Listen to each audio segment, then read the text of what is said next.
future lane. Let's go to the future. Ben, j'ai enfilé ce gilet jaune parce que ça fait quand même pas mal d'années maintenant, et ça dure depuis très très longtemps, qu'on se retrouve à toujours devoir payer de notre poche et voir que certaines personnes se retrouvent exonérées d'impôts, exonérées de taxes, qui en mettent toujours plus dans leur poche. Je suis pour qu'on arrête ce système-là et qu'on puisse reprendre les choses à zéro pour améliorer le quotidien de chaque Français et améliorer la situation pour les générations futures. Là, moi je viens de Vénissieux. Moi je suis une personne, je réside sur Vénissieux. Donc j'ai dû prendre le métro pour pouvoir arriver jusqu'à Bellecour. Normalement c'est le point de rassemblement. J'étais le seul gilet jaune. Moi je comprends pas. C'est vrai que c'est pas facile, c'est vrai que c'est exténuant et c'est vrai que les gens ont peur. Les médias sont là pour pas faciliter la contestation. Mais le problème c'est que si on ne bouge pas, si pour une fois on ne montre pas au gouvernement qui est en place que nous sommes contre, on va se condamner, nous, et condamner les futures générations. Donc à un moment ou à un autre, il va falloir qu'on bouge, qu'on montre qu'on n'est pas d'accord avec ce qui arrive, et que même si à un moment ou à un autre, on a été obligé de voter pour le gouvernement qui est en place, il ne résout pas nos problèmes, et au contraire, il enfonce encore plus la population et le peuple venu d'en bas. Et surtout, la dernière chose que je veux dire aux Lyonnais, j'ai entendu un jour l'ancien président François Hollande nous traiter de sans-dents. Quand j'étais dans le métro, j'ai compris pourquoi il nous traitait de sans-dents. Je suis désolé, j'étais le seul dans le métro à avoir le gilet jaune. Donc je veux bien croire qu'on soutient le mouvement, mais il va falloir passer des paroles à l'acte.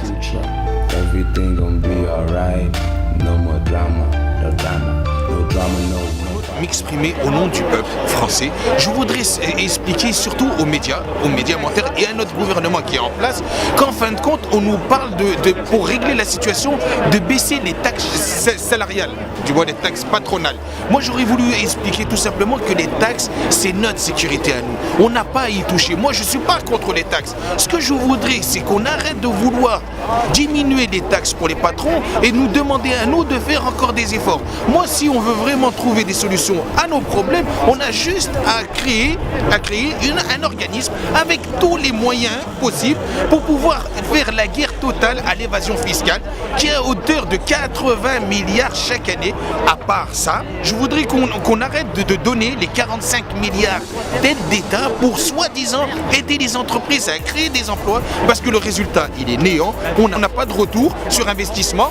Et je voudrais en plus qu'on rétablisse directement. On nous demande toujours de patienter.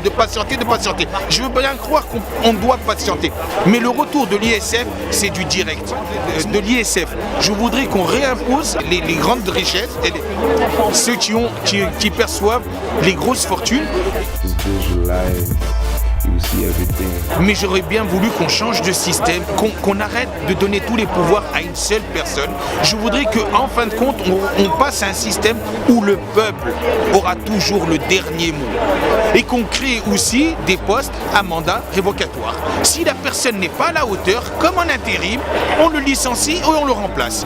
Voilà, et sans indemnité surtout. C'est pas le mec, il a participé pendant 2-3 mois à une fonction et il est payé jusqu'à la fin de ses jours. Donc voilà.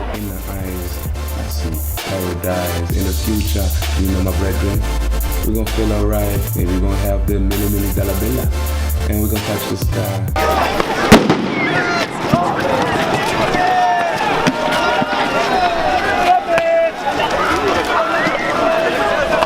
À maintenir la place pour éviter que la fête commence, quoi. Que la fête soit gâchée pour tout le monde, tu vois. De la faute à Macron. Voilà. Il n'a pas voulu céder aux demandes populaires. Eh ben, il se retrouvera à devoir payer les conséquences. Le peuple lui en tiendra rigueur. Et voilà. Merci. Là, on voit les forces de l'ordre. Pourtant, on les harcèle pas, on les attaque pas, et pourtant, ils nous gazent à longueur de journée. Tout ça pour qu'on puisse libérer la place, pour que la fête du 8 décembre puisse enfin débuter. Mais il n'y a pas de fête. En période de crise, il n'y a pas de fête. Aujourd'hui, on est tous sur le même bateau, et tant que le gouvernement reste droit dans ses bottes, Il n'y a pas de relâchement, on ne lâche rien jusqu'à qu'en fin de compte, les revendications du peuple soient prises en compte. Let me tell you what my time, my friend. If you're afraid, just take my hand. Hey yo, I ain't playing, I ain't going insane. I'm just taking this moment just to talk to you. Don't you see that I walk on this way that I try to fight for? One more time, that's the reason why I came with this flow. And I just say what I feel in my brain. Right now it's like I try to maintain on a good vibration. Got the information coming from the Most High, you know what I'm saying? That's why I try to keep a smile.